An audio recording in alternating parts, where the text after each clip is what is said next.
మీ ఎలాంటి వ్యాపార ప్రకటనలకైనా వెంటనే మా ఛానల్ సంప్రదించండి. అందరికి నమస్కారం. నేను శిరీష. ప్రస్తుతం మనతో పాటు ఉన్నారు ప్రముఖ ఆధ్యాత్మికవేత్త, astrologer professor doctor Mullapudi Satyanarayana Murthy గారు. గురుగారితో మాట్లాడతాం. గురుగారు నమస్కారం. నమస్కారం అమ్మా. గురుగారు, మనుషులు అన్నప్పుడు తెలుసో తెలియక తప్పులు చేస్తూ ఉంటారు. అది సహజమనే కాదు, చేస్తుంటారు. సో ముఖ్యంగా గరుడ పురాణంలో ఒక్కొక్క మనిషికి ఈ ప్రాబ్లం అంటే ఈ తప్పు చేస్తే ఈ శిక్ష ఉంటుంది, ఈ తప్పు చేస్తే ఈ శిక్ష ఉంటుందని గరుడ పురాణంలో ఉన్నాయని తెలియజేశారు. సో ముఖ్యంగా ఒక భర్త మానసికంగా ఒక భార్యని వేధిస్తే ఎలాంటి శిక్షలు ఉంటాయంటారు? మనకి గరుడ పురాణం ఎవరెవరికి చెప్పారంటే శ్రీ మహావిష్ణువు మనకి ఆయన వాహనమైనటువంటి గరుత్మంతుడికి ఉపదేశించాడు. ఆ ఉపదేశించినటువంటి సారమే గరుడ పురాణం. ఇది విష్ణు మహాపురాణాల్లో ఇది ఒకటి అనమాట. విష్ణు పురాణంలో ఉంటుంది ఇదంతా కూడా. దీంట్లో ఇదంటే భయం అందరికీ. దీన్ని ఎవరు కూడా ఇళ్లలో పెట్టుకోరు, భయం వేస్తుంది. చచ్చిపోయిన తర్వాత ఆ చచ్చిపోయినప్పుడు మాత్రం భగవద్గీత శ్లోకాలు ఇంతకుముందు చూడు, మైకులు టెంట్ వేసి మైకులు భగవద్గీత శ్లోకాలు పెట్టేసి తర్వాత శవం వెళ్ళిపోయిన తర్వాత తీసేసేవారు. అంటే ఎలా చేసేస్తారంటే ఆ చచ్చిపోయినప్పుడు మాత్రమే భగవద్గీత పాటలు పెట్టాలేమో అనేలా ఉండేది. ఇప్పుడు కొంచెం ట్రెండ్ మారింది. అదేవిధంగా గరుడ పురాణం కూడా ఎప్పుడు తీస్తారా అంటే చచ్చిపోయినప్పుడే తీస్తారు. తీసేప్పుడు చదువుతారు, పంతులు చేయిస్తాడు, చదివించిన తర్వాత మళ్ళీ వదిలేస్తాడు. ఇంట్లో పెట్టుకోకూడదు అంటారు. దానికి మెయిన్ కారణం ఏంటంటే అందులో అసలు చచ్చిపోయిన తర్వాత వీళ్ళకి శిక్షలు ఏంటన్నవి ఉన్నాయి. ఇప్పుడు నువ్వు అడిగినట్టు మొదట ఎవరు మోసం చేస్తే అంటే ఎవరిని మోసం చేయాలా? ఫస్ట్ భర్త భార్యను మోసం చేసి వేరే వాళ్ళతో అక్రమ సంబంధాలు ఇలాంటివి పెట్టుకున్నా, ఆమెను మానసికంగా వేధించినా లేకపోతే శారీరకంగా వేధించినా, ఎక్కడ ఏమి అయితే ఎలాగైతే ఈవిడ బాధపడిందో ఆ బాధ ఇంటెన్సిటీ అంటే ఒక మంచి ఎర్రగా కాలింది తీసుకొచ్చి ఇక్కడ పెట్టామనుకో మనం వాత, ఆ నొప్పి ఎంతైతే మనకు కలుగుతుందో అంతే నొప్పి ఒకటికి పెడితే మనం అంతే నొప్పి వాడికి పెట్టిస్తాడు. అందువల్ల ఎంత అమౌంట్ అయితే ఆ గ్రీఫ్ వచ్చిందో, ఆ బాధ వచ్చిందో అంత బాధ వచ్చేలాగా యమధర్మరాజు ఏం చేస్తాడంటే అక్కడ యమలోకంలో జీవిని తీసుకెళ్ళి మళ్ళీ సూక్ష్మ శరీరాన్ని ఇస్తాడు. చిన్న శరీరం మళ్ళీ మనకులాంటి శరీరమే. చచ్చిపోయిన తర్వాత శరీరం వదిలేసాం కదండి, ఇంకా మనకి ఎలా పడతాయండి వాతలు అంటారు. అక్కడ కళ్ళల్లో 2 ఈ యొక్క సూదులు మంచిగా కాల్చినటువంటి సూదులను ఇలా దింపేస్తాడనమాట. కాబట్టి ఈ మానసిక వేధింపులకి, అత్యాచారాలు చేసిన దానికి అందువల్లనే అరే కామంతో వాడు కళ్ళు మూసుకుపోయినాయి అంటారు.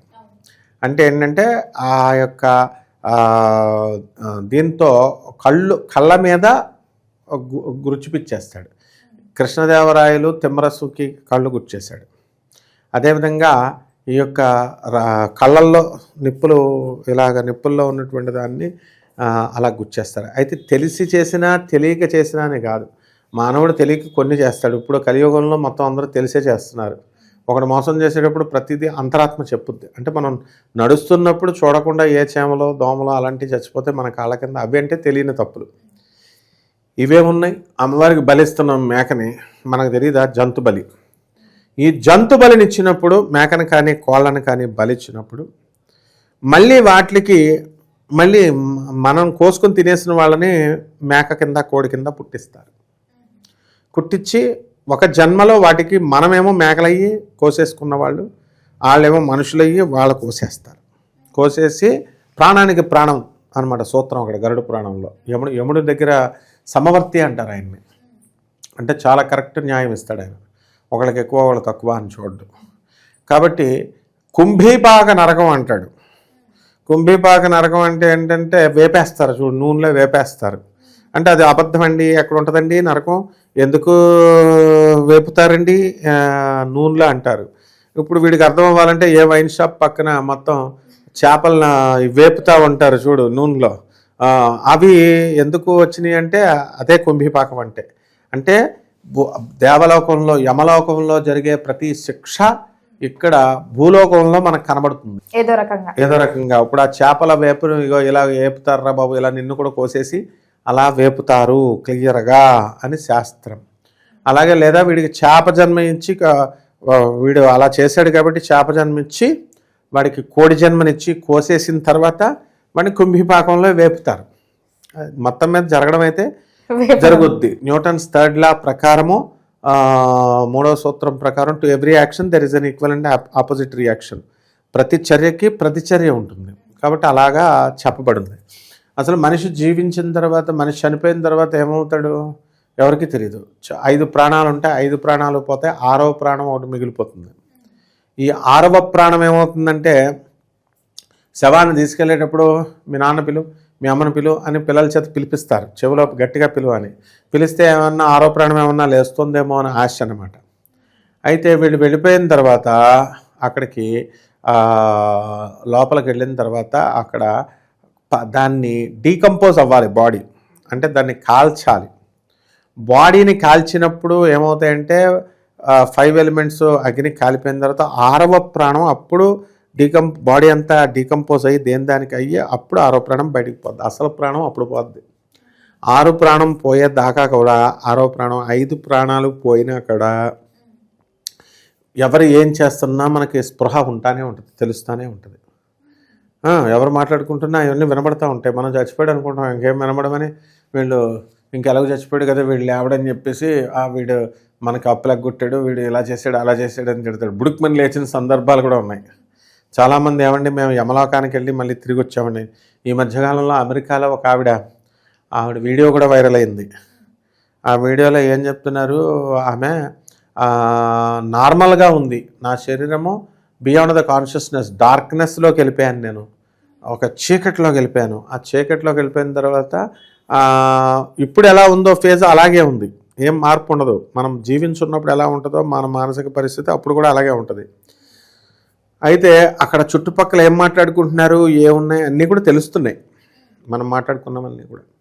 అయితే జీవి చచ్చిపోయిన తర్వాత ఏం చేస్తాడట, మొత్తం ఇది లాక్కెళ్ళిపోతాడట, శరీరాన్ని ఇస్తాడు, సూక్ష్మ శరీరాన్ని ఇచ్చి మనకి మళ్ళీ ఇంకో శరీరాన్ని దాన్ని యమపాశాలతో బంధించి తాడు కొట్టుకొని లాక్కెళ్ళిపోతున్నట్టు లాక్కెళ్ళిపోయి చీము నెత్తురు ఉన్నటువంటి వైతరణి నదిలో నుంచి లాక్కెళ్ళిపోతాడు. ఆ వైతరణి నది ఉంది అని చెప్పడం కోసమే ఒరిస్సాలో ఉన్నటువంటి జార్జపూర్ అమ్మవారు, అమ్మవారి పేరు గిరిజాదేవి గుడి పక్కనే ఈ యొక్క వైతరణి నది ప్రవహిస్తూ ఉంది. ఆ ప్రవహించేటటువంటి ఆ నది దగ్గర ఈ ఆత్మను తీసుకెళ్తారనమాట. కాబట్టి ఇవన్నీ జరుగుతాయి నిజంగానే. ఇప్పుడు వేరే వాళ్ళ క్యారేజీలు తినేస్తారు, వేరే వాళ్ళ మోసాలు చేసేసి. చిన్నప్పుడంటే మా క్లాస్మేట్ ఒకడు ఉండేవాడు, వాడిని టీచర్ కొట్టింది అనుకోండి, మాస్టర్ కొట్టాడు అనుకోండి, వాడు ఏం చేసేవాడు, వాడి తర్వాత తన్నులు తిన్న తర్వాత కనబడేవాడు కాదు. నెక్స్ట్ పీరియడ్లో ఎక్కడికి పోయాడరా అని ఎత్తుక్కునేవాళ్ళం, మాకు అర్థమయ్యేది కాదు. ఆ తర్వాత లంచ్ పీరియడ్కి టీచర్ ఎవరైతే కొట్టారో నా బాక్స్లో ఎవరు తినేశారని వచ్చేది. అంటే వీడు స్టాఫ్ రూమ్లోకి వెళ్ళి వాళ్ళ అన్నం తినేసేవాడు.